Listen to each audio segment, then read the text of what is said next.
But we have 2.8% copper, 0.8% nickel.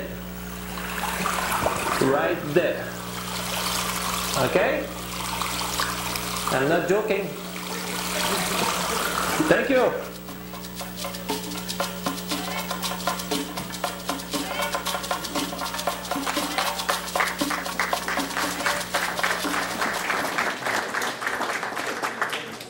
Alors, ça a été très amateur comme film, vous pouvez voir.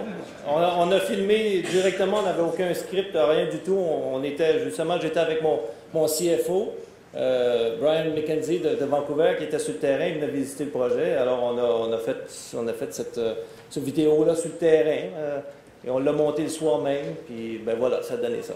Toute l'information qui est dans ce vidéo-là fait partie des communiqués de presse qui ont déjà été émis. Donc, il n'y a rien de nouveau dans ça. Il n'y a pas de nouvelle information. C'est de l'information qui est publique, qui était sur des communiqués de presse d'il y a à peu près un mois. Alors, voilà. Merci.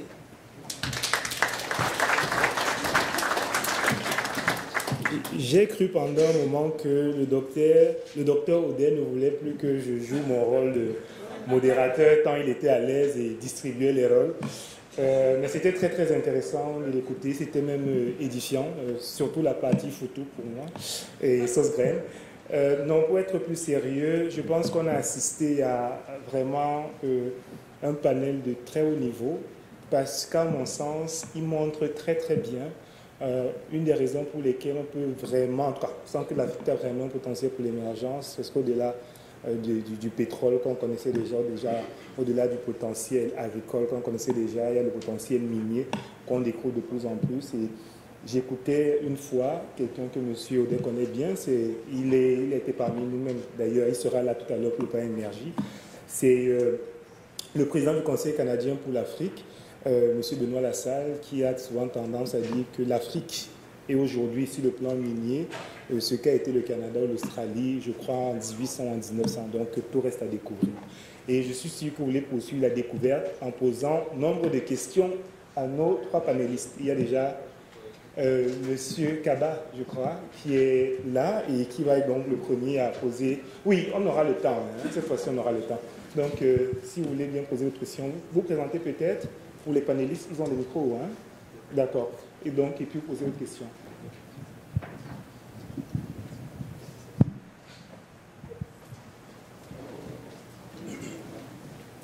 Je m'appelle Maître Dai Kaba. Je suis avocat associé au cabinet Fasquelle Martineau à Toronto. Comme vous le savez sûrement, Toronto est considérée comme la capitale du financement minier au Canada et peut-être même dans le monde, puisque entre 60 et 70% des investissements miniers sont levés sur les marchés des capitaux à Toronto. Je peux vous dire que j'ai discuté un peu avec certains collègues de la communauté des investisseurs de Toronto et la Côte d'Ivoire est perçue de manière positive. La géologie y est intéressante, la stabilisation du point de vue politique.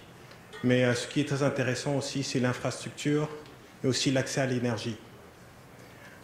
Monsieur le ministre, je vous remercie de votre excellente présentation et notamment d'avoir évoqué les 6 points majeurs, 6 axes majeurs de la politique minière de Côte d'Ivoire actuelle. La question que je voulais vous poser, c'est un des côtés peut-être un peu sensibles aujourd'hui dans la politique minière, c'est l'artisanat minier. Donc c'est une question très délicate. Je voulais savoir par rapport à cette politique minière si elle va adresser les points sur donc, le secteur informel, donc dit de l'artisanat minier. Merci.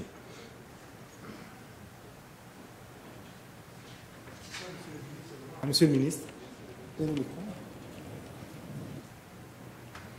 Oui, oui, merci. Vous avez effectivement évoqué une question importante, c'est l'artisanat minier, c'est l'orpaillage, qui est un problème, pas seulement en Côte d'Ivoire, mais dans beaucoup de pays de la sous-région. Ça fait beaucoup de dégâts. En fait, l'exploitation artisanale est déjà prévue dans le code.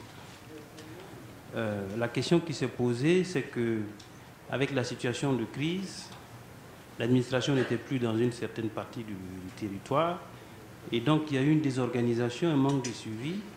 Et avec la flambée des cours de l'or, ce phénomène s'est intensifié de manière non contrôlée. Et ce qui se passe, c'est que il y a énormément de personnes qui travaillent. On ne suit pas les procédures. Donc, on utilise des produits interdits, le cyanure, le mercure, sans prendre les précautions. Donc c'est un développement qui s'est fait vraiment de manière très désordonnée, avec beaucoup de conséquences négatives sur le plan physique, l'environnement physique, sur le plan même social, puisqu'on utilise les femmes, on utilise même des enfants et ainsi de suite. Donc c'est un problème global qui doit être réglé en tenant compte de tous ces paramètres. Donc nous avons préparé un plan d'action justement pour traiter cette question. L'exploitation artisanale, c'est une activité qui est tout à fait possible puisque c'est sur des zones alluvionnaires et illuvionnaires que ça se fait. Ce n'est pas en contradiction avec l'exploitation semi-industrielle et industrielle. Ça peut se compléter, mais ça doit suivre les règles. Ça doit suivre les règles minimales techniques pour permettre un développement, une contribution de ce secteur-là. Donc c'est ce que nous sommes en train de faire, réorganiser. Et puis aussi, il faut le faire en tenant compte, comme je l'ai dit, de l'aspect régional. Parce que vous avez des flux migratoires importants que ça a entraîné, et donc on doit le traiter avec l'ensemble des pays voisins. Donc c'est ce que nous sommes en train de faire. Merci.